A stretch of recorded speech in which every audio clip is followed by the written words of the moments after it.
When waitress Selena Moore spills wine on billionaire Julian Davenport, she expects to be fired, not pursued. What starts as an accident turns into an irresistible offer. But can love bridge the gap between their worlds, or will secrets and society tear them apart? Before we get into the story, comment below where in the world you are watching from today. The morning sun shone through the tall windows of Blackwood Mansion, illuminating the empty hallways and pristine rooms that seemed more like a museum than a home. Nathaniel Nate Blackwood stood in his office, gazing at the city skyline that stretched below his hillside estate. At 35, he had everything money could buy, except for the things that truly mattered. His assistant's voice came through the intercom on his desk. "Mr. Blackwood, the new chef has arrived for her interview." Nate pressed the button without enthusiasm. "Send her in." He didn't want a personal chef. The idea seemed unnecessary, frivolous even. But his board of directors had insisted that someone of his stature needed to entertain properly. And his habit of ordering takeout for business dinners was becoming an embarrassment. The door opened, and Maya Bennett walked in with confident steps. Her dark hair was pulled back in a simple ponytail, and her green eyes surveyed the room with curiosity. "Good morning, Mr. Blackwood," she said, extending her hand. "I'm Maya Bennett." Nate hesitated before shaking her hand briefly, pulling away quicker than was polite. Physical contact always made him uncomfortable. He gestured to the chair across from his desk. "You come highly recommended, Ms. Bennett," he said, looking at her resume rather than at her. "But I should tell you up front that I'm not convinced. I need a personal chef." Maya smiled, undeterred. "With all due respect, Mr. Blackwood, everyone needs to eat. And based on what I've heard, you could use someone who understands the importance of proper nutrition for a busy executive." Nate looked up, surprised by her directness.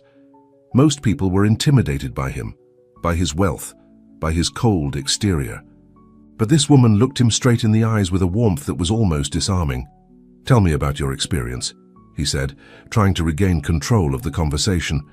"I trained at the Culinary Institute and worked at the Golden Spoon for 3 years. But my real education came from my grandmother's kitchen in Louisiana. She taught me that food isn't just sustenance, it's a way to connect with people." Nate shifted uncomfortably. "I'm not looking to connect with my food, Ms. Bennett. I simply need someone who can prepare appropriate meals for business functions." Maya nodded, but her smile didn't fade. "Of course, but I believe even business meals should have soul, Mr. Blackwood. Food brings people together. It breaks down barriers." Something about her words made Nate's chest tighten. Barriers were what kept him safe, what allowed him to function in a world he never quite felt part of. "When can you start?" he asked abruptly, surprising even himself with the decision. Maya's eyes widened slightly. "I can start tomorrow, if that works for you." "Fine. Mrs. Peterson, my housekeeper, will show you the kitchen and your living quarters. The East Wing guest house has been converted for your use." Maya stood up, smiling. "Thank you for this opportunity, Mr. Blackwood. You won't regret it." As she walked out, Nate found himself watching her longer than necessary, feeling something unfamiliar stir inside him, something that felt dangerously like curiosity. The next morning, Nate entered his kitchen for the first time in months. The thai smell of fresh coffee and something sweet filled the air. Maya stood at the counter, chopping fruit with skilled precision. She looked up and smiled. "Good morning, Mr. Blackwood. I hope you don't mind that I started early. I wanted to prepare breakfast before your 8 a.m. conference call." Nate nodded stiffly, unsure of the proper protocol. He wasn't used to sharing his space with anyone. "How did you know about my call?" he asked. "Mrs. Peterson briefed me on your schedule. I thought you might enjoy something light but energizing. The French toast is made with sourdough bread and topped with fresh berries and real maple syrup. There's also a protein smoothie if you prefer." Nate approached the counter cautiously, eyeing the beautifully arranged plate. "I usually just have coffee." Maya's smile faltered slightly. "Coffee alone isn't enough fuel for someone who works as hard as you do, but I can just wrap this up for later if you'd prefer." There was no judgment in her voice, only concern. It caught Nate off guard. "No, I'll try it," he said, sitting down at the counter. He took a bite of the French toast and couldn't help the small sound of appreciation that escaped him. It was perfect. Not too sweet, with just the right amount of cinnamon. "This is good," he admitted. Maya's face lit up with a smile that reached her eyes. "I'm glad you like it. I believe breakfast should be special. It sets the tone for the entire day."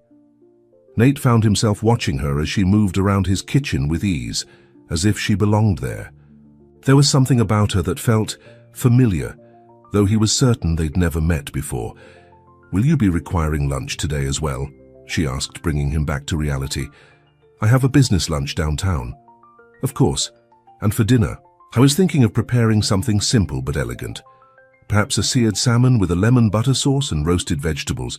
The way she described the food made it sound like art rather than just a meal. Nate nodded, suddenly aware that he was looking forward to dinner for the first time in years.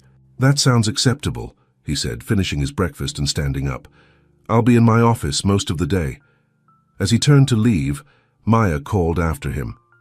"Mr. Blackwood?" He turned back.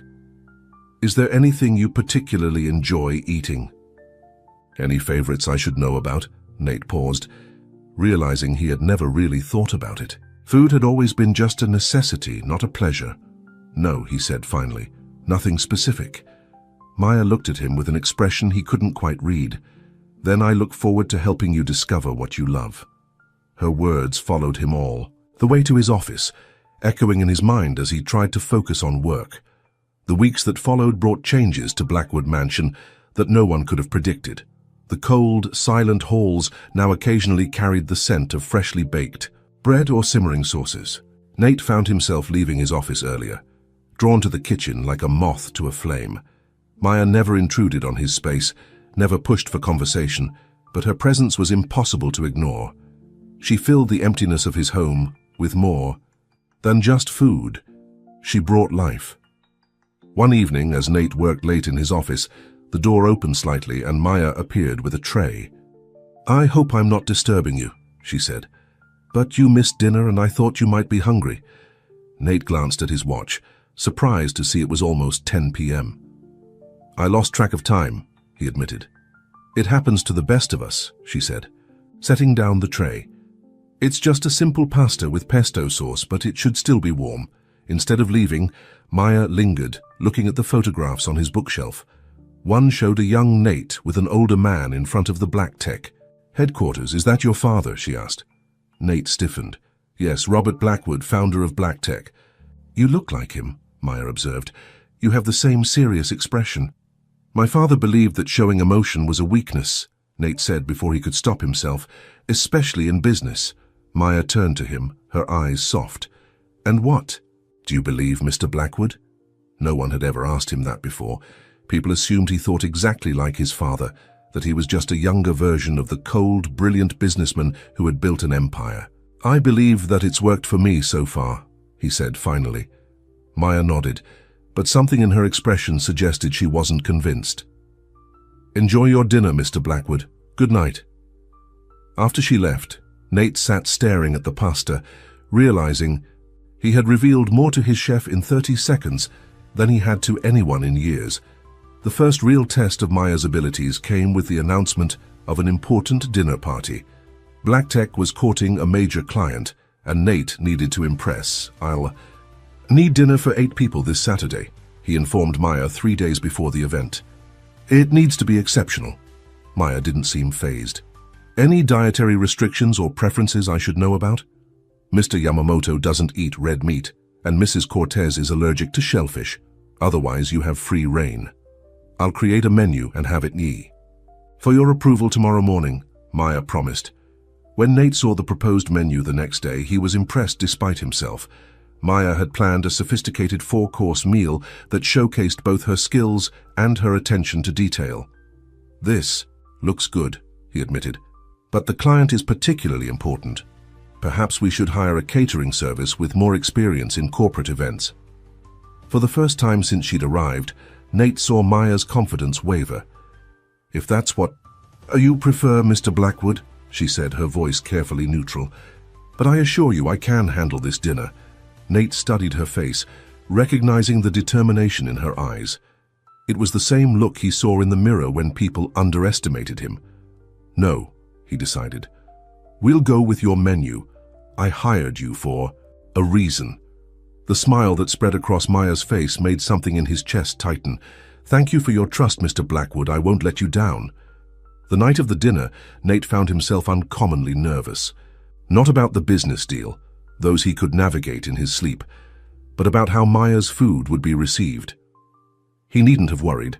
From the first course to the last, the meal was a triumph. Maya had created dishes that weren't just delicious, but conversation starters. The clients raved about the food, and by the time dessert was served, the deal was all but closed. When the guests had gone and Nate returned to the kitchen, he found Maya putting away the last of the clean dishes. You should have gone home hours. Hagas, he said. Maya shrugged. I wanted to make sure everything was perfect. It was, Nate admitted. More than perfect. You impressed everyone tonight.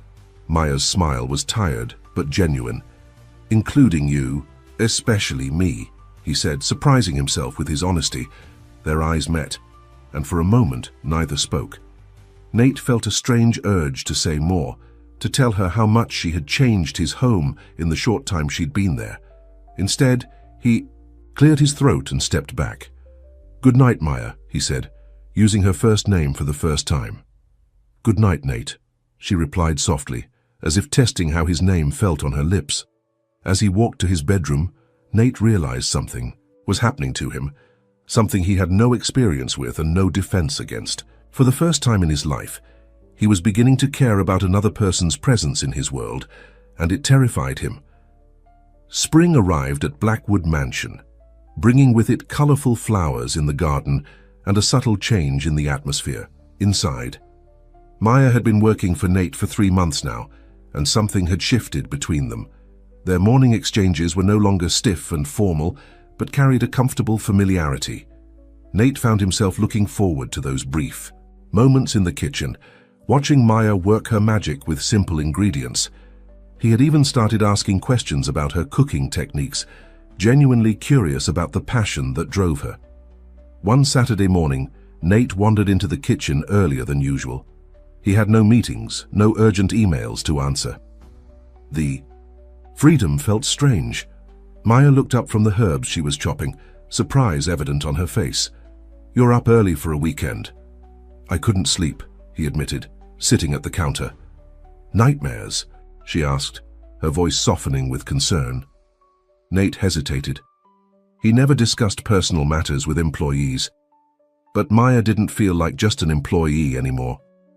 Sometimes I dream about my parents' accident, he said quietly. It's been 15 years, but some nights it feels like yesterday. Maya set down her knife and moved closer. I didn't know they died in an accident. I'm so sorry, Nate. He nodded, looking down at his hands. A plane crash. I was 20, just starting to work at Black Tech.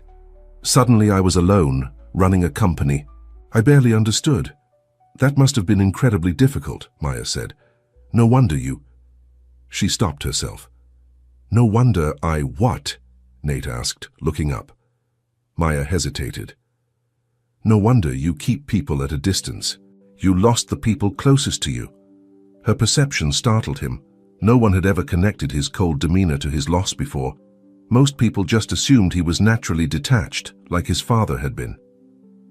I'm making cinnamon rolls, Maya said, changing the subject. Would you like to help? Nate blinked, caught off. God, I don't cook. Everyone can cook, Maya said with a smile. It's just following instructions, and you're good at that. Come on, I'll teach you. Before he could protest further, he found himself standing next to her at the counter, flour, dusting his expensive sweater as she taught him how to knead dough. You need to feel it, Maya explained, placing her hands over his to demonstrate. The dough will tell you when it's ready. Her touch sent an unexpected warmth through his body. Nate froze, suddenly aware of how close they were standing, of the scent of her shampoo, of the softness of her hands against his. Like this? He asked, his voice sounding strange even to his own ears. Maya nodded, seemingly unaware of his reaction. Perfect. You're a natural. The morning passed in a blur of flour, cinnamon, and laughter. Yes, actual laughter. Nate couldn't remember the last time he had laughed like this. freely and without restraint. By the time the rolls came out of the oven, golden and fragrant, he felt lighter somehow. "These are the best things I've ever tasted," he declared after. Taking his first bite, Maya beamed. "That's because you made them yourself. Food always tastes better when you put your heart into it." "I think it's because I had a good teacher," Nate replied, holding her gaze a moment longer than necessary.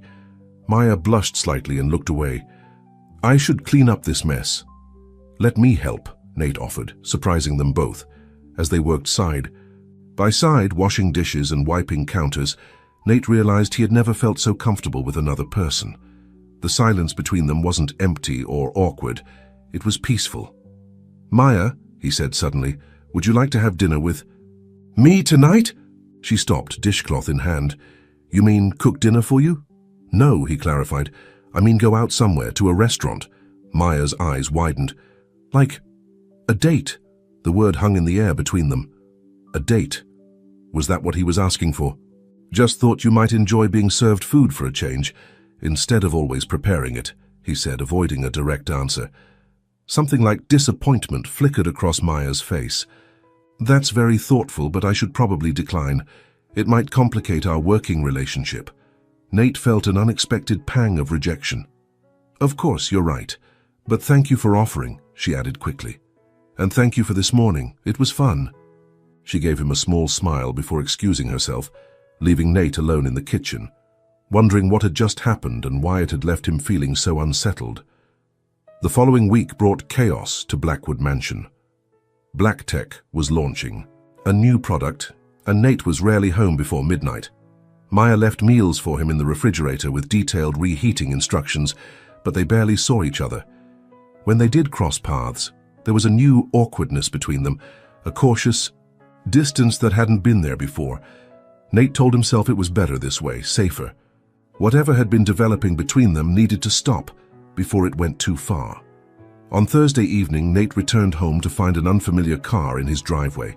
Inside, he heard laughter coming from the kitchen, Maya's laugh, bright and musical, accompanied by a deeper male voice. He walked into the kitchen to find Maya sitting at the counter with a handsome man about Nate's age. They were sharing a bottle of wine and what appeared to be a homemade pizza. "Oh, Mr. Blackwood," Maya said, standing up quickly. "I didn't expect you home so early." The return to formality wasn't lost on Nate. "Clearly," he said, his voice colder than he intended. "This is my brother David," Maya explained. "He surprised me with a visit. David, this is Nathaniel Blackwood, my employer." The man stood and extended his hand. "Nice to meet you, Mr. Blackwood. Maya's told me a lot about you." Nate shook his hand briefly. "Has she? How interesting." An uncomfortable silence fell over the kitchen. "We'll get out of your way," Maya said, gathering the plates. "I left your dinner in the warming drawer." "No need to rush on my account," Nate said stiffly. "I'm not hungry. I'll be in my office." He walked away, feeling foolish for the relief that had washed over him when she said, "brother." What did it matter to him if Maya was entertaining a boyfriend? She was his employee, nothing more, but the lie felt hollow even to himself. Later that night, a soft knock on his office door interrupted his thoughts. Maya entered, carrying a tray with a cup of tea. "Chamomile," she said, setting it down on his desk. "It helps with stress." Nate looked up from his computer. "Thank you, but I'm fine." Maya stayed where she was, her expression troubled. "Are you? Because you seemed upset earlier." "I was just surprised to find strangers in my home," he said, the words coming out harsher than intended. "David isn't a stranger, he's my brother," Maya clarified. "And I apologize for not asking permission. It won't happen again." Nate sighed, running a hand through his hair. "No, I'm sorry. This is your home too, and you should be able to have visitors. I overreacted." Maya's expression softened. "Thank you. And I'm sorry for the Mr. Blackwood thing. I just thought, since David was there—" "It's fine," Nate said, though it hadn't felt fine at all. "You should go enjoy the rest of your evening with your brother." Maya hesitated as if she wanted to say more, but then nodded. "Good night, Nate." After she left, Nate sat staring at the cup of tea, wondering when his carefully ordered life had become so complicated. The annual Black Tech Charity Gala was the biggest event of the year, and preparations at the mansion were in full swing. Maya had been planning the menu for weeks, coordinating with the event staff to ensure everything would be perfect.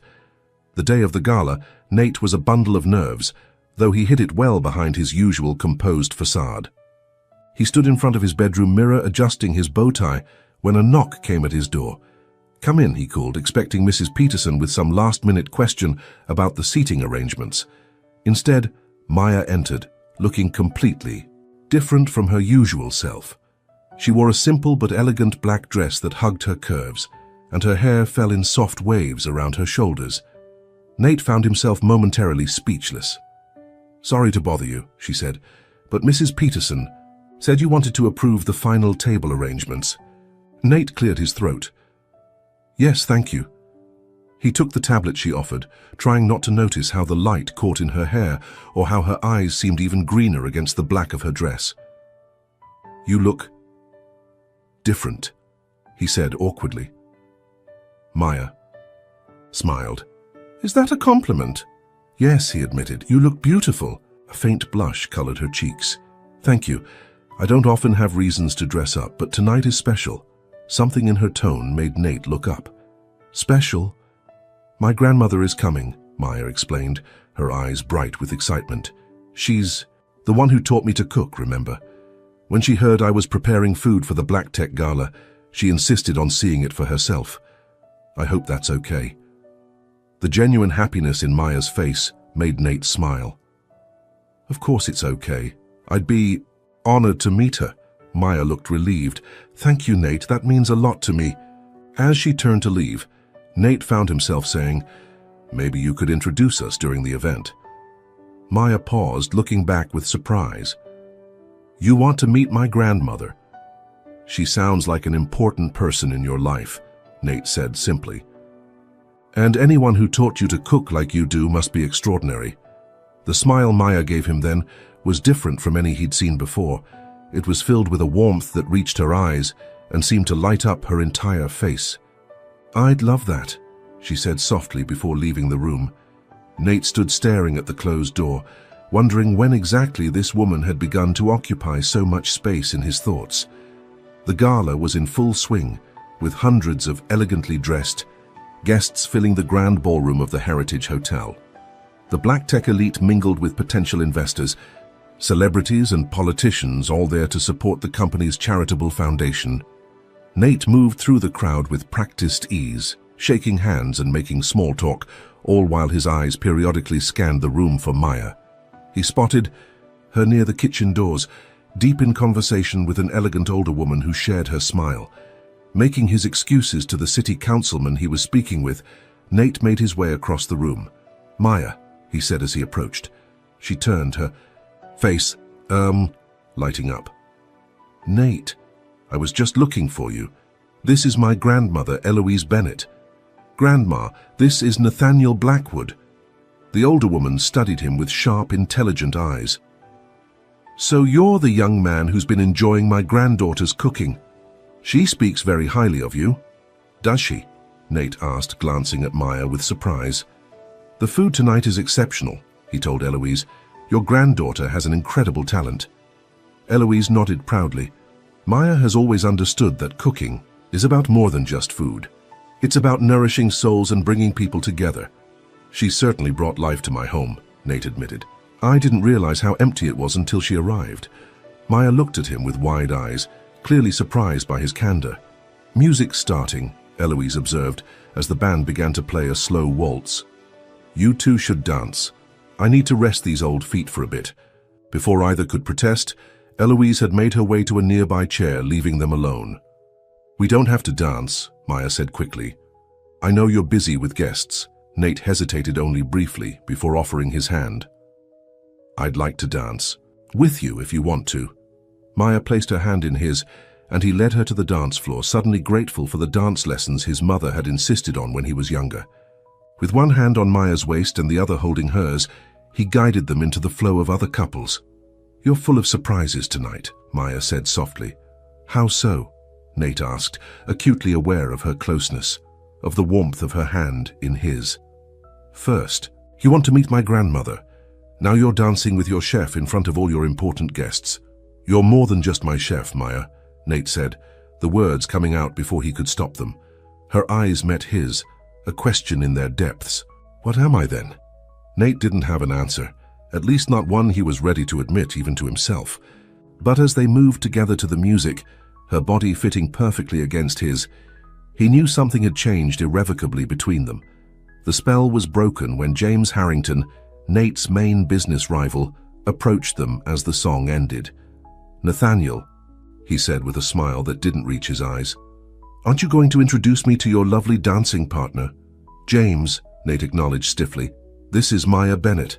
Maya James Harrington, CEO of Harrington Technologies. Maya smiled politely. Nice to meet you, Mr. Harrington. James took her hand and kissed it, holding it a moment too long. The pleasure is all mine, Ms. Bennett. I must say, Nathaniel has been keeping you a secret. Are you a new board member? I'm Mr. Blackwood's chef, Maya said simply. James raised an eyebrow, looking between them with new interest. His chef. How interesting. Nathaniel, you always did have unusual taste. The implication in his tone made Nate's jaw clench. Maya, here's also the mastermind behind tonight's menu, which everyone has been praising. Now, if you'll excuse us, James. He placed a protective hand on Maya's back and guided her away from his rival. I don't think he meant any harm, Maya said once they were out of earshot. You don't know James, Nate replied grimly. He's always looking for weaknesses he can exploit. And am I a weakness? Maya asked, her voice soft but challenging. Nate looked at her, at the strength and warmth in her eyes, and realized the truth. No, he said finally. You're the opposite. The rest of the evening passed in a blur of speeches and presentations. The gala raised record funds for the foundation, and everyone declared it a tremendous success. But for Nate, the highlight was watching Maya with her grandmother, seeing the love between them and realizing how much he wanted to be part of that. Warmth. As the last guests departed and the staff began cleaning up, Nate found Maya in a quiet corner, saying goodbye to Eloise. It was an honor to meet you, he told the older woman. You're welcome at my home any time. Eloise studied him with knowing eyes. Take care of my girl, she said simply. She deserves someone who appreciates all that she is. After Eloise left, Nate and Maya stood in comfortable silence, watching. The cleaning crew work. Your grandmother is remarkable, Nate said finally. Now I understand where you get your strength, Maya smiled. She likes you. She doesn't usually warm up to people so quickly. Must be my charm, Nate joked, surprising himself with the lightness he felt. Maya laughed, the sound washing over him like a warm breeze. Must be. They walked back to the waiting car together, closer than before, but still not touching. As they drove home in the quiet darkness, Nate found himself wondering what it would be like to reach across the seat and take her hand, to pull her close, to feel her lips against his. The thought both thrilled and terrified him, because for all his business acumen, for all his wealth and power, Nate had no idea how to navigate the feelings growing inside him, feelings he had never experienced before and had no blueprint for understanding. What he did know, with absolute certainty, was that something had to change, because he couldn't keep pretending that Maya was just his employee, not when she had somehow become essential to his happiness. The day after the gala, Nate woke feeling different somehow, lighter, as if a weight he hadn't known he was carrying had been lifted. Memories of dancing with Maya, of her smile, of the way she'd looked at him when he admitted she was more than just his chef, filled his mind. He made his way to the kitchen earlier than usual, hoping to see her, but found it empty. Only a covered plate of fresh muffins on the counter with a note, "Gone to the farmer's market. Back by 10. Enjoy breakfast. Wham. Nate felt a strange disappointment. He picked up a muffin and bit into it, the burst of blueberries and lemon reminding him of her talent for creating simple pleasures. As he ate, he walked to the window that overlooked the grounds, noticing how green everything had become with spring's arrival. The sound of tires on gravel caught his attention. Maya's small red car pulled up, and she emerged carrying several bags of produce. Without thinking, Nate headed outside to help her. "You're up early," she said, surprise in her voice as he approached. "I thought you might need a hand," he replied, taking the heavier bags from her. Maya smiled, the morning sun catching in her hair. "Thank you. I found some amazing strawberries. I was thinking of making a tart for dessert tonight." They walked together toward the house, a comfortable silence between them. "Last night was wonderful," Maya said finally. "My grandmother hasn't stopped texting me about how impressed she was with everything." "Especially you." Nate felt an unexpected warmth at her words. "She's an extraordinary woman. I can see where you get your spirit from." Maya glanced at him, a curious expression on her face. "You seem different this morning." "Do I?" Nate asked, holding the door open for her. "Yes, more open." The observation hung between them as they entered the kitchen and began unpacking the groceries. Nate found himself enjoying the simple domesticity of the moment, working alongside Maya as they put away fresh vegetables and fruit. "I was thinking," he said suddenly, "would you like to have dinner with me tonight?" Maya paused, an apple in her hand. "You mean like the other day?" When I said no, Nate took a deep breath. "Yes, but this time I'm being clearer. I'd like to take you to dinner.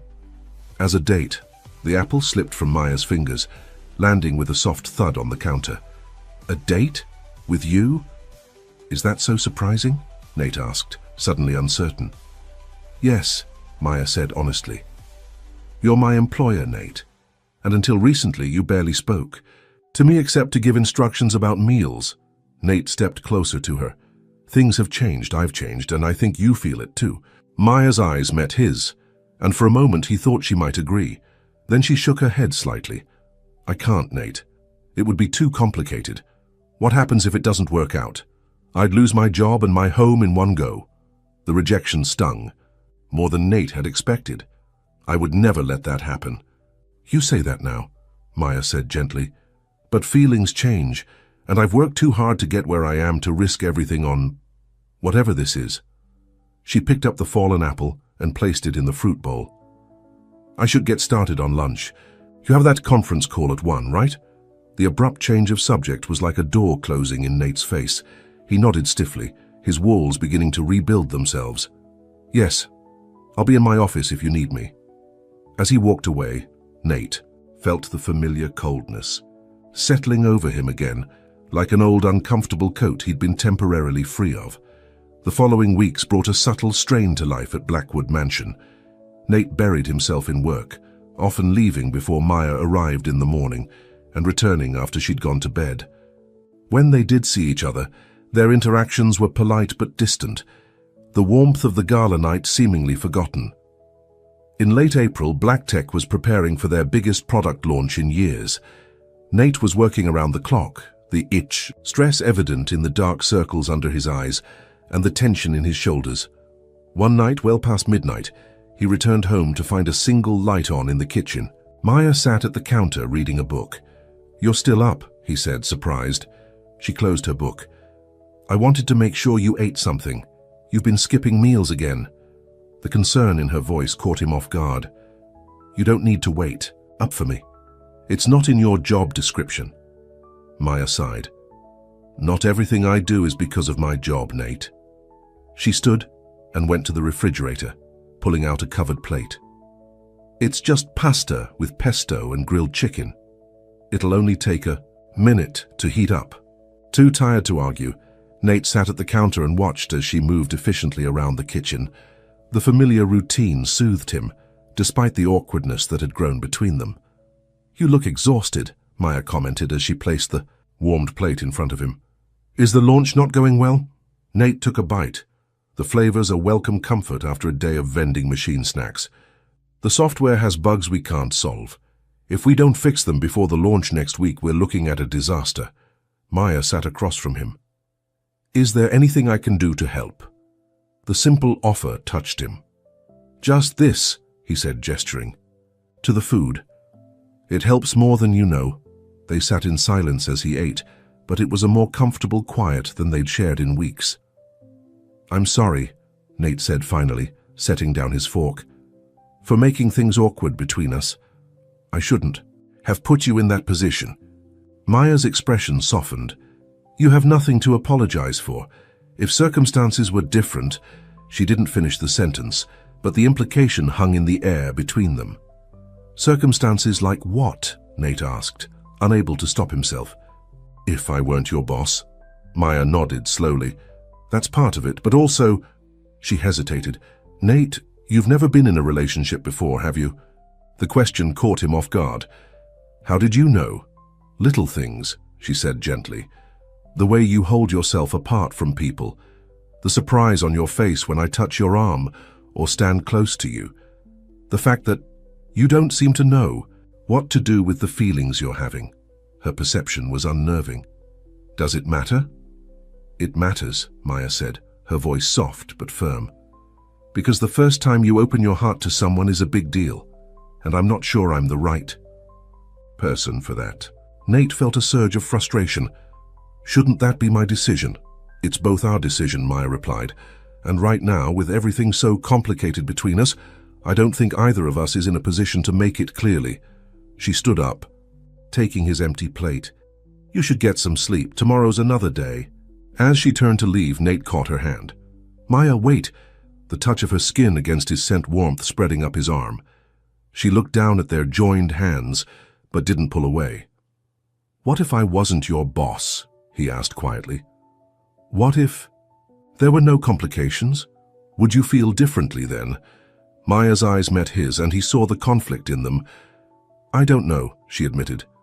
Maybe, but that's not our reality. She gently withdrew her hand. Good night, Nate. After she left, Nate remained sitting in the quiet kitchen, wondering how something as simple as feelings could be so incredibly complicated. The morning of the BlackTech launch event arrived with grey skies and a steady drizzle that matched Nate's mood. The programming team had worked around the clock, but the software bugs remained. They had no choice but to move forward and hope for the best. Your suit is pressed and ready in your closet, Mrs. Peterson informed him as he came downstairs. And Miss Bennett left something for you in the kitchen. Nate found a small box on the counter with a note. For good luck. Today you've got this. Inside was a delicate pastry in the shape of the BlackTech logo, glazed to a perfect golden brown. It was such a small thing, but the thoughtfulness of it made his chest tighten. Maya knew how important today was to him, despite the distance that had grown between them. He took a bite, savoring the perfect balance of sweetness and buttery richness. Then he did something he'd never done before. He took out his phone and texted her a simple message. Thank you, I needed this today. Her reply came moments later. Believe in yourself. I do. Those 5 words carried him through the morning as he finalized his presentation and made his way to the convention center, where hundreds of tech journalists and industry insiders waited. The launch itself was a blur of lights, applause, and carefully rehearsed words. Nate moved through it all with a practiced calm that belied his inner anxiety. When the moment came to demonstrate the new software, he held his breath, half expecting it to crash spectacularly. But it didn't. The program ran smoothly, the interface responding perfectly to every command. The audience applauded enthusiastically, and Nate felt a wave of relief so powerful it made him lightheaded. Mr. Blackwood, a young reporter called out during the Q&A session. Is it true that Harrington Technologies is developing a competing product? The question sent a ripple of murmurs through the audience. Nate maintained his composure. We're always aware of what our competitors are doing, but BlackTech remains at the forefront of innovation in this field. James Harrington himself was sitting in the front row, his expression unreadable. When the presentation ended, he approached Nate with a smile that didn't reach his eyes. Impressive demonstration, Nathaniel. Your team did well.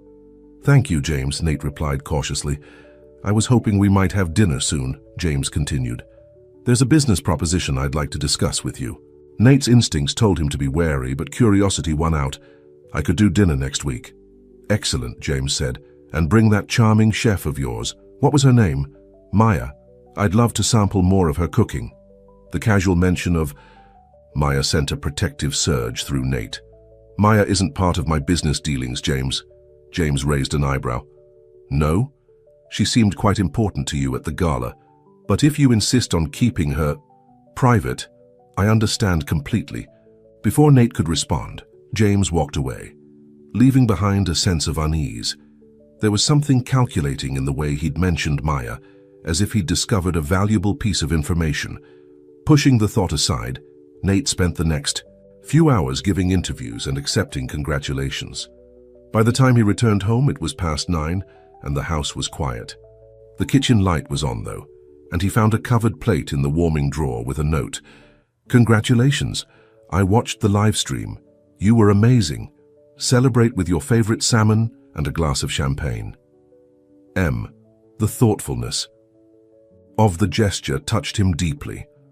Looking around the empty kitchen, Nate felt a surge of longing for Maya's presence. Despite their complicated situation, she still cared enough to make his success special. Taking his plate and the champagne, he headed to her cottage, determined to thank her in person. He knocked on the door, suddenly nervous. Maya opened it, clearly surprised to see him. She was dressed casually in jeans and a soft sweater, her hair down around her shoulders. "Nate, I didn't expect you back so early. Congratulations on the launch. It looked perfect."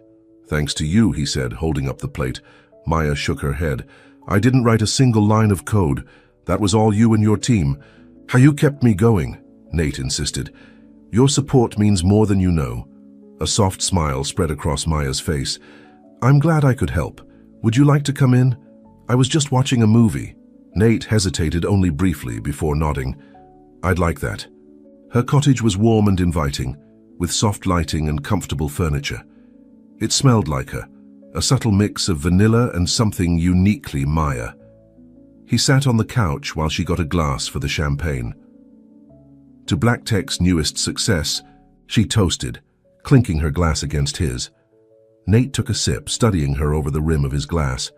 "You really watched the whole thing?" "Of course," Maya said. "I wouldn't have missed it.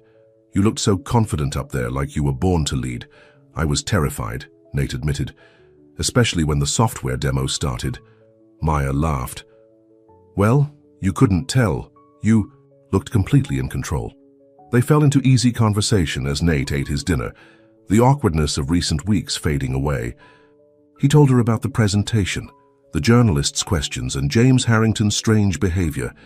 "He specifically mentioned you," Nate said, frowning at the memory. "It felt off somehow." Maya looked surprised. "Me? Why would he care? About your chef?" "I don't know," Nate admitted, "but I don't trust him." They moved on to lighter topics, and by the time Nate had finished his meal, they were laughing together like old friends. Maya put on the movie she'd been watching, an old romantic comedy that Nate had never seen. Sitting beside her in the soft lamplight, Nate felt more at peace than he had in weeks. When Maya laughed at something in the film, the sound filled him, with a warmth that had nothing to do with the champagne. Halfway through the movie, Maya's head drooped onto his shoulder as she dozed off. Nate sat perfectly still, afraid to wake her, savoring the closeness.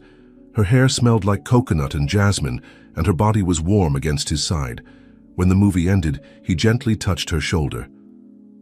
"Maya," he whispered. "The movie's over." She stirred, blinking up at him with sleepy eyes. "I'm sorry. I must have been more tired than I thought." "It's late," Nate said, reluctantly standing. "I should go."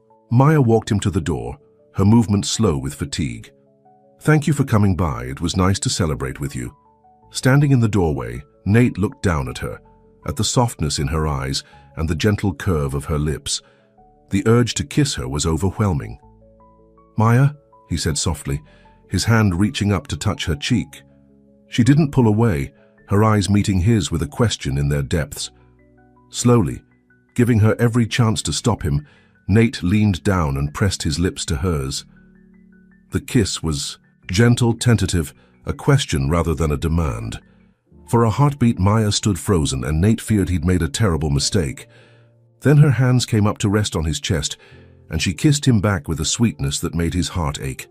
When they finally pulled apart, both were breathless. Maya's eyes were wide, her lips slightly parted in surprise. "I shouldn't have done that," Nate said, though he couldn't bring himself to regret it. "No," Maya agreed softly, "you shouldn't have." But she didn't step away, didn't remove her hands from his chest. where she could surely feel the racing of his heart. "What happens now?" Nate asked, his voice barely above a whisper. Maya shook her head slightly. "I don't know. This changes everything, doesn't it?" The uncertainty in her voice brought Nate back to reality. He took a step back, breaking the connection between them. "I'm sorry," he said. "I didn't mean to complicate things further." "It's not just you," Maya admitted. "I could have stopped you. I didn't want to." The confession hung in the air between them, full of possibility and danger.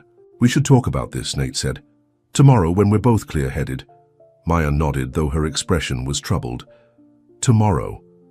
As Nate walked back to the main house, his lips still tingling from their kiss, he felt a mixture of elation and fear. Something had shifted between them tonight, something that couldn't be undone. Whether it would bring them closer together or drive them further apart remained to be seen. But one thing was certain. He had never felt more alive than in the moment when Maya had kissed him back. Morning arrived with unexpected chaos. Miss Peterson knocked urgently on Nate's bedroom door, rousing him from a deep sleep. "Mr. Blackwood, you need to see this immediately," she said, her voice unusually agitated. She handed him a tablet open to Society Beat, a popular gossip website. The headline made his blood run cold. Tech billionaire's secret romance. Nathaniel. Blackwood's intimate relationship with his personal chef exposed. Below was a series of photos, Nate and Maya dancing at the gala, her head on his shoulder as they watched fireworks, and most damning of all, their kiss in her doorway last night. "How did they get these?" Nate demanded, scrolling through the article with growing horror. The piece was filled with lurid speculation about their relationship, painting Maya as a gold digger who had cooked her way into the billionaire's bed and heart. There were quotes from anonymous sources close to Blackwood, claiming that Maya had been hired for her looks rather than her culinary skills. "Where is she?" Nate asked, already pulling on clothes. "In the kitchen," Mrs. Peterson replied. "She's seen it too." Nate rushed downstairs to find Maya standing at the counter, her face pale as she stared at her phone. When she looked up at him, her eyes were filled with a mixture of hurt and anger. "Did you see what they're saying about me?"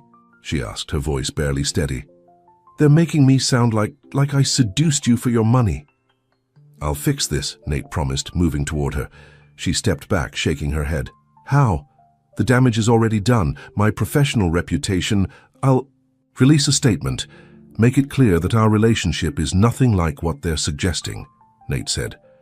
"What exactly is our relationship, Nate?" Maya asked quietly.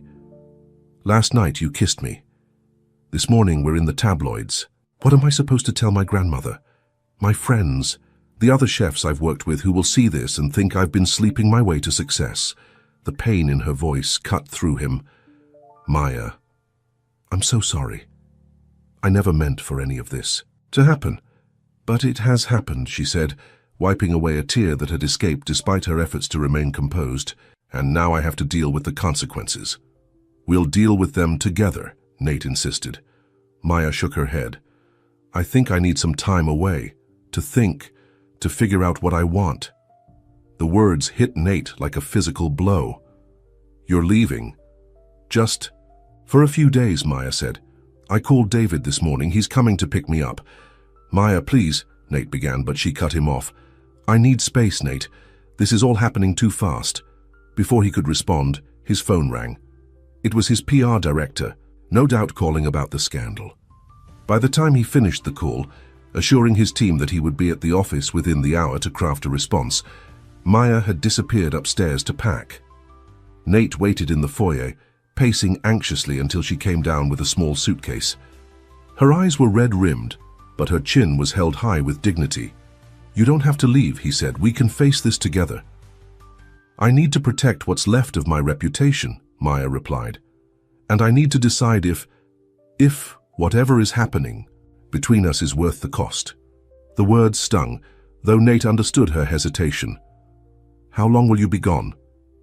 "A few days, maybe a week," Maya said. "I'll let you know." A car horn sounded outside. David had arrived. Maya picked up her suitcase.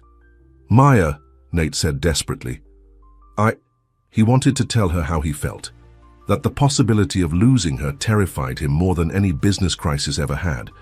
But the words caught in his throat, unfamiliar and frightening. "I'll call you," she said simply, and then she was gone. The door closing behind her with a finality that left Nate standing alone in the echoing silence of his mansion. The house that had slowly come alive with Maya's presence suddenly felt emptier than ever before. And Nate was left wondering if he had just lost the one person who had begun to teach his closed-off heart how to feel. The days following Maya's departure were the longest of Nate's life. The mansion felt hollow without her presence. Every room, a reminder of her absence. He threw himself into damage control at BlackTech, working with his PR team to release a statement that was both vague and protective. "Mr. Blackwood values the privacy of all his employees and will not comment on unfounded speculation," the official response read. "He asks that the media respect his privacy and that of his staff during this time." The statement did little to quell the rumors. If anything, its ambiguity fueled further speculation. Business associates who had never shown interest in Nate's personal life suddenly found ways to mention Maya in conversations, watching his reaction with barely concealed curiosity. James Harrington was the worst, calling Nate directly the day after the story broke. "Nathaniel," he said, his voice dripping with false concern, "I just wanted to check how you're holding up with all this unpleasant publicity." "I'm fine, James," Nate replied coldly, "though I'm curious how those photographers knew where to find me last night." There was a brief pause before James responded. "Are you suggesting I had something to do with this?" "Did? So you?" Nate asked bluntly. James chuckled. "I'm hurt by the accusation. But while we're on the topic, how is the lovely Maya? I notice she hasn't been seen at your side since the story broke." The mention of Maya's name in James's mouth made Nate's jaw clench. "Stay away from her, James. I mean it." My, James replied, amusement in his voice. "You really do care for her, don't you? How fascinating." The cold-hearted Nathaniel Blackwood brought low by a pretty face in the kitchen. "Is there a point to this call?" Nate asked, struggling to maintain his composure. "Just friendly concern," James said. "And a reminder that mixing business with pleasure can be messy, especially when the business in question is worth billions. Food for thought, Nathaniel." After hanging up, Nate sat at his desk, a sense of unease growing within him. Something about James's tone suggested he knew more than he was letting on, that perhaps his interest in Maya wasn't just casual curiosity, but more pressing than James's strange behavior was Maya's continued silence. 3 days had passed without a word from her. Nate had texted once, a simple message, "I hope you're okay, I miss you." No response had come. On the 4th day, as Nate sat alone in his kitchen with a cup of coffee that didn't taste nearly as good as Maya's, Mrs. Peterson entered with an envelope. "This was just delivered for you, sir," she said, placing it on the counter. Inside was a simple white card with Maya's neat handwriting. "Nate, I need more time. Please don't contact me for now. I'll reach out when I'm ready. M." The message was like a physical blow. Nate read it again and again, searching for any hint of warmth, any suggestion that she was coming back. There was none. Mrs. Peterson watched him with sympathetic eyes. "She'll come around, sir. Miss Bennett cares for you. Anyone can see that." "Can they?" Nate asked bitterly. "Because right now it seems like she can't get far enough away from me." He spent the rest of the day in his office, trying to lose himself in work, but finding his thoughts constantly returning to Maya. Had he pushed too hard? Had the kiss been a mistake? Or was it the media attention that had driven her away? That night, unable to sleep, Nate wandered down to the kitchen. Without conscious thought, he found himself opening the refrigerator, staring at the carefully organized ingredients that Maya had left behind. An idea formed in his mind. If Maya had used food to reach him, perhaps he could do the same for her. The next morning, Nate called his assistant. "Cancel my meetings for the day," he instructed, "and find me the address for Eloise Bennett." 2 hours later, Nate stood on the porch of a modest but well-kept house in a quiet neighborhood, a bag of groceries in his arms. He rang the doorbell, his heart pounding with uncertainty. The door opened to reveal Maya's grandmother, who didn't seem at all surprised to see him. "Mr. Blackwood," she said, her eyes assessing him coolly. I've been wondering when you'd show up. Is Maya here? He asked. Eloise shook her head. She's staying with her brother. But come in anyway. We should talk? She led him into a warm kitchen that smelled of cinnamon and coffee. Maya tells me you're quite the businessman, she said, gesturing for him to sit at the table. Smart with numbers and strategies. That's what they say, Nate replied, setting down the grocery bag. But not so smart with hearts, I think, Eloise observed, pouring 2 cups of coffee and joining him at the table. Mine or your own? The directness of her statement caught Nate off guard. I never meant to hurt her, he said quietly. Intentions aren't always enough, Eloise replied. Maya has worked hard for her reputation as a chef. In one night, those tabloids made her look like a woman trading favors for advancement. Shame washed over Nate. I should have been more careful. Protected her better. Yes, you should have, Eloise agreed. But that's not why she left. Nate looked up in surprise. It's not? Eloise studied him over her coffee cup. My granddaughter left because she's falling in love with you, Mr. Blackwood. And that terrifies her almost as much as it terrifies you. The words hit Nate like a thunderbolt. She's falling in love with me. Maya has always been careful with her heart, Eloise continued. Her father walked out when she was young. Her first serious boyfriend used her to get ahead in culinary school, taking credit for her recipes. She learned early that loving someone means being vulnerable to hurt. Nate absorbed this new information, seeing Maya in a different light. I would never hurt her deliberately, he said. But you might hurt her accidentally, Eloise pointed out. You've never been in love before, have you? Nate shook his head slowly. No, I never let myself get close enough to anyone. And why is that? Eloise asked gently. The question made Nate uncomfortable, forcing him to examine parts of himself he'd long kept buried. After my parents died, I had to become the head of Black Tech overnight. I was barely 20. There was no room for weakness, for emotional distractions. So I soon shut that part of myself down. Until Maya, Eloise said. Until Maya, Nate agreed softly. Eloise nodded, as if confirming something to herself. So now the question is, what are you prepared to do about it? Nate reached for the grocery bag he'd brought. I want to make her something, to show her I understand what food means to her, what she's taught me about connection. A smile touched Eloise's lips. Now that's a language my granddaughter understands. What did you have in mind? Her cinnamon rolls, Nate said. The ones we made together that morning. It was the first time I felt connected to someone in years. A good choice, Eloise approved, but you'll need help. Maya didn't tell you her secret ingredient. For the next few hours, Nate worked side by side with Eloise, learning the special touches that made Maya's cinnamon rolls unique. A hint of orange zest in the dough, a splash of bourbon in the glaze. As they worked, Eloise shared stories of Maya's childhood, of her determination and passion for cooking. She was 7 when she first insisted on making Sunday breakfast by herself, Eloise recalled, showing Nate how to roll the dough properly. Made the biggest mess you've ever seen, but those pancakes were made with such love we all declared them the best we'd ever tasted. Nate listened, absorbing every detail, building a more complete picture of the woman who had somehow broken through his carefully constructed walls.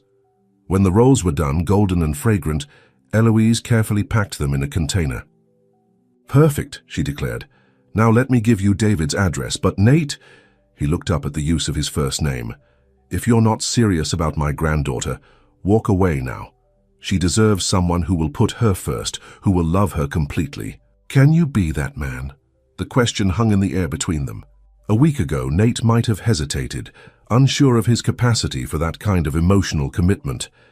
But the days without Maya had taught him something important. She wasn't just a pleasant addition to his life. She had become essential to his happiness. Yes, he said with quiet certainty. I can be that man. I want to be that man. Eloise studied him for a long moment before nodding. Then go get her. David Bennett's apartment was in a modern building downtown. Nate stood outside the door, the container of cinnamon rolls in one hand, his heart in his throat. He knocked before he could lose his nerve. The door opened to reveal a surprised David. Mr. Blackwood, how did you find this address? Your grandmother, Nate admitted. Is Maya here? I need to talk to her. David hesitated. She's been pretty upset. I'm not sure she's ready to see you. Who is it, David? Maya's voice called from inside. David gave Nate a warning look before stepping aside. It's your boss. Maya appeared in the hallway, freezing. When she saw Nate, she looked tired, her eyes shadowed as if she hadn't been sleeping well. Still, the sight of her made Nate's heart skip a beat. What are you doing here? She asked, her voice carefully controlled. I brought you something, Nate said, holding up the container. Can we talk, please?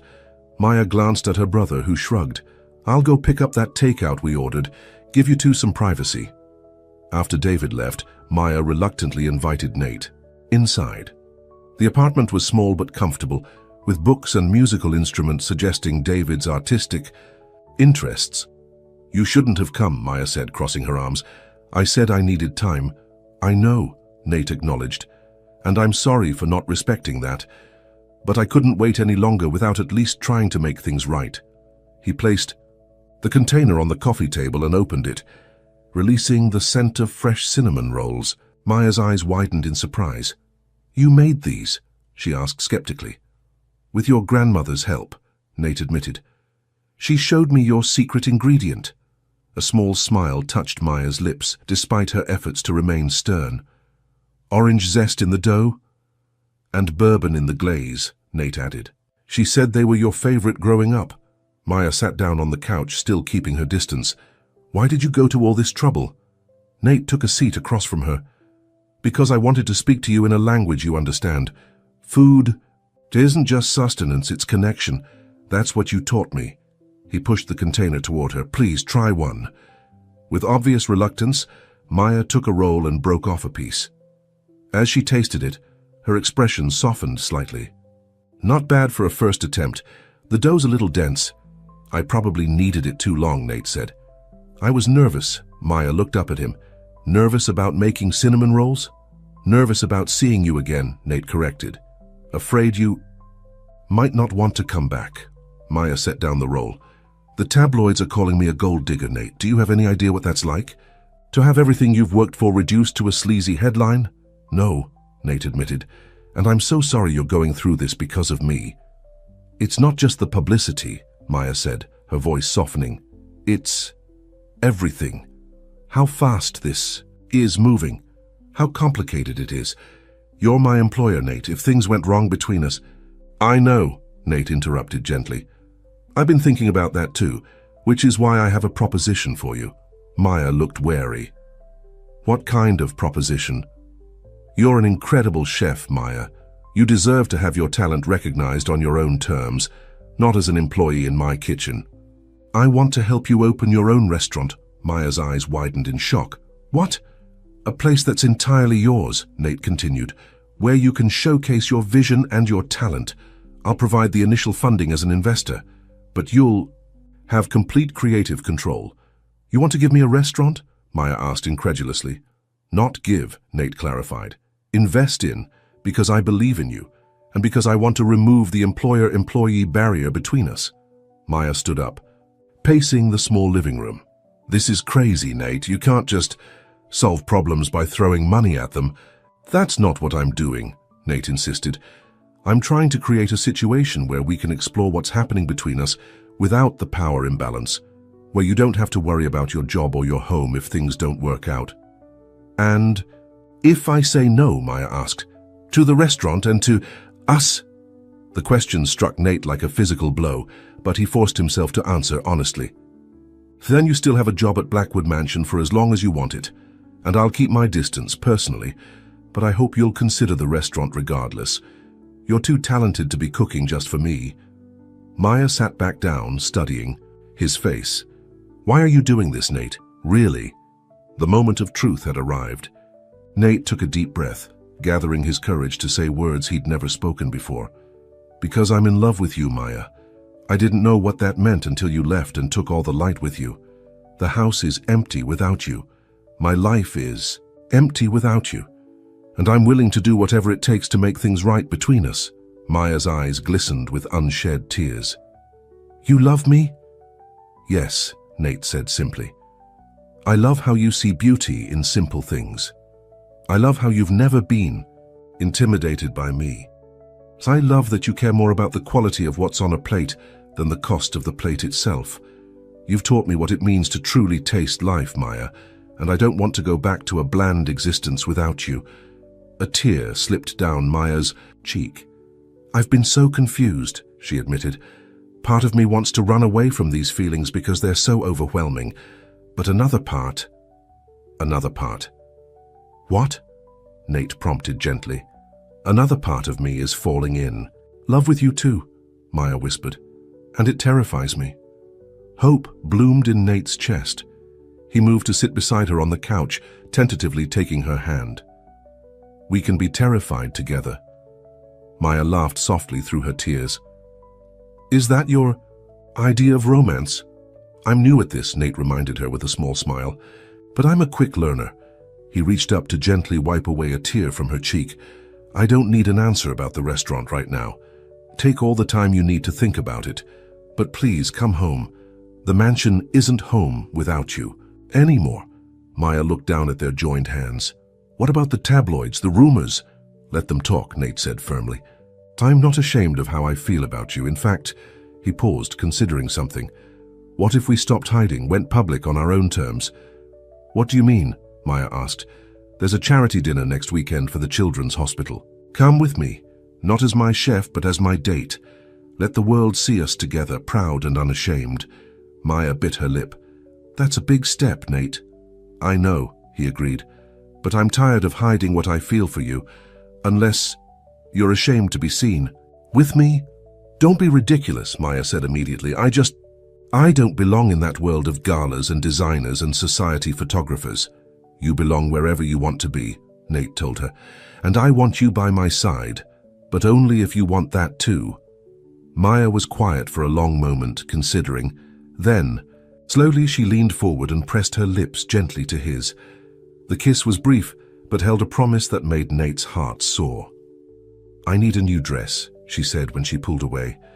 If we're going to shock society, I want to look good doing it. Nate laughed, relief and joy bubbling up inside him.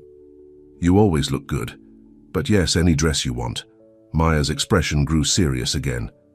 About the restaurant, I need to think about it. Not because I don't appreciate the offer, but because it's a huge responsibility. Take all the time you need, Nate assured her.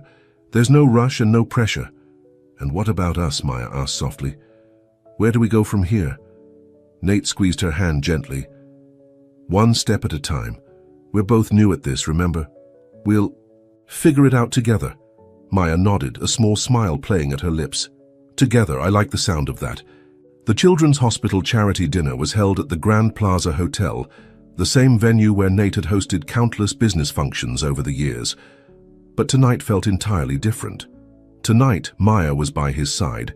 She wore a simple, emerald gown that brought out the green in her eyes, her hair swept up in an elegant style that Eloise had helped her with.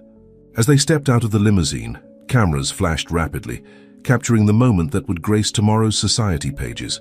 Ready? Nate asked, offering his arm.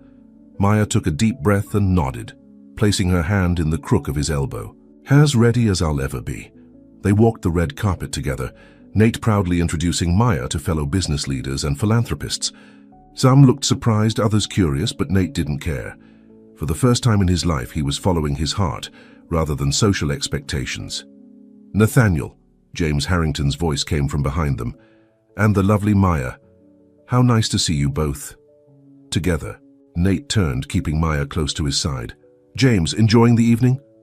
Immensely, James replied, his eyes calculating as they moved between Nate and Maya. Especially now that the mystery is solved, you two make a striking couple. Thank you, Maya said with quiet dignity. Though I'm surprised by your interest in Mr. Blackwood's personal life. One might almost think you had something to do with those tabloid stories. James's smile faltered slightly. A coincidence, I assure you, though it has been entertaining to watch Nathaniel finally show some human emotion. Love has made you vulnerable. My friend, you're wrong, James, Nate replied calmly. Love hasn't made me vulnerable. It's made me stronger. He led Maya away before James could respond, guiding her toward their table. Did you see his face? Maya whispered. He didn't expect me to confront him. You were magnificent, Nate told her. Though I think you just confirmed for him that we're serious about each other. Maya squeezed his arm gently. Good. Because we are, aren't we? Nate stopped walking, turning to face her in the middle of the crowded ballroom. Yes, we are. In fact, he reached into his pocket and pulled out a small velvet box. Maya's eyes widened. Nate, what are you doing? Not what you think, he assured her with a smile, opening the box to reveal a small golden key. This is the key to your new restaurant space. I found it yesterday, the old Romano's building on 5th Street. It's yours if you want it. Maya stared at the key, then back at Nate. You already bought it? I put a deposit down, Nate explained. Fully refundable if you decide it's not right for you, but I wanted you to know I meant what I said. This isn't just talk, Maya. I believe in you and your talent. Tears glistened in Maya's eyes as she took the small key. Thank you, she whispered, for believing in me that much. Always, Nate promised. Now, shall we give them something to really talk about? Before Maya could ask what he meant, Nate pulled her into his arms and kissed her, right there in the middle of the ballroom, surrounded by New York's elite. Cameras flashed frantically, capturing the moment for tomorrow's headlines. When they finally broke apart, both breathless, Maya laughed. Well, that should clear up any confusion about our relationship. That was the idea, Nate said, grinning. No more hiding, no more confusion, just us facing the world together.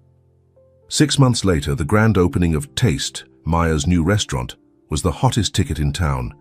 The space had been completely transformed from the old Italian restaurant it once was, now featuring warm colors, comfortable seating, and an open kitchen where guests could watch Maya and her team work their magic. Nate stood proudly by her side as she cut the ribbon, her grandmother and brother beaming from the front row of gathered guests and press.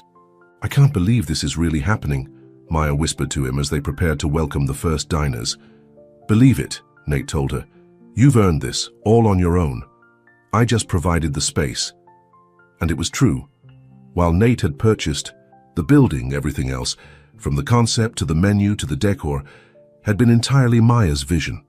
She had insisted on keeping the investment arrangement formal and transparent, working with her own lawyers to ensure everything was proper and professional. The restaurant was an immediate success, with critics praising the unpretentious yet sophisticated cuisine that warms both stomach and soul. Reservations were booked solid for months in advance, and Maya quickly became a rising star in the culinary world. But the true triumph was happening behind the scenes in the relationship that had blossomed between them. Nate had moved into a smaller, cozier house closer to the restaurant, leaving behind the cold grandeur of Blackwood Mansion.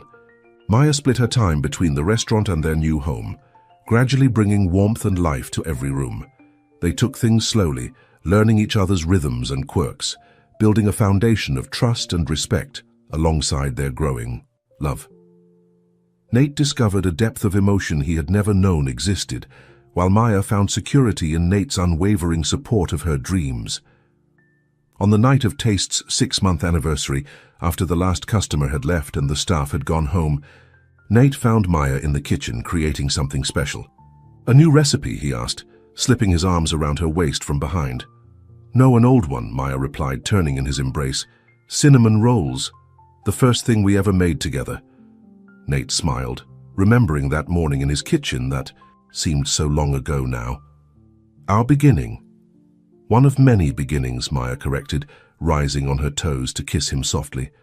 Every day with you feels like a fresh start, a new flavor to discover. Speaking of new beginnings, Nate said, suddenly serious, I have something to ask you. He reached into his pocket and pulled out a small box, a jewelry box this time, not a key. Maya's breath caught as he opened it to reveal a simple but elegant diamond ring.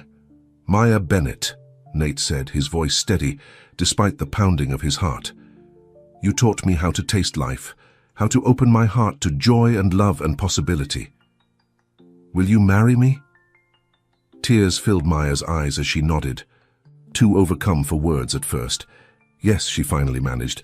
Yes, I will marry you, Nathaniel Blackwood, as he slipped the ring onto her finger, The timer dinged, announcing that the cinnamon rolls were ready. They both laughed at the perfect timing. "Our first meal as an engaged couple," Maya said, removing the golden rolls from the oven. Later, as they sat in the empty restaurant sharing warm cinnamon rolls and champagne, Nate marveled at how far they had come. From the cold, closed-off man who had interviewed a chef because his board insisted, to this, a man fully alive, fully in love, fully present in his own life. "What are you thinking about?" Maya asked, noticing his contemplative expression. "About taste," Nate replied, taking her hand across the table. "Not just food, but life. How bland everything was before you. How rich it is now." Maya smiled, the love in her eyes warming him from the inside out. "And we're just getting started. There's a lifetime of flavors for us to discover together." "I can't wait," Nate said, meaning it with all his heart. With Maya by his side, every day promised to be a new adventure, a new taste, a new joy to savor. For a man who had never known love, Nate had finally discovered its flavor, and it was sweeter than anything he could have imagined. The end.